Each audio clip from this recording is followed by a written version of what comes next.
আসসালামু আলাইকুম রহমতুল্লাহ। আপনি কি জানেন বিশ্ব স্বাস্থ্য সংস্থা WHO মাইগ্রেনকে অন্যতম শীর্ষ ডিসেবিলিটি বা অক্ষমতা সৃষ্টিকারী রোগ হিসাবে ঘোষণা করেছে? কারণ আমাদের যখন মাইগ্রেন ব্যথা হয় তখন আমাদের অনেকেই কোনো আলো সহ্য করতে পারে না, কোনো শব্দ সহ্য করতে পারে না, এমনকি একটু নাড়াচাড়াও সহ্য করতে পারে না। অনেক সময় একটানা কয়েক ঘন্টা বা কয়েক দিন সমস্ত কাজ বন্ধ রাখতে হয়।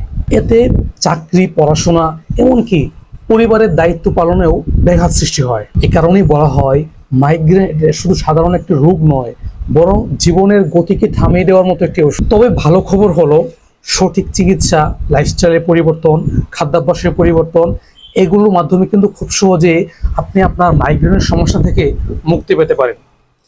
আপনার যদি মাইগ্রেনের সমস্যা থাকে অথবা আপনার ফ্যামিলি কারো, এবং আপনি যদি মাইগ্রেনের পার্সোনাল ফ্রি কনসালটেন্সি নিতে চান, তাহলে আপনি আমাদের স্ক্রিনে দেওয়া হোয়াটসঅ্যাপ নাম্বারে নক করতে পারেন।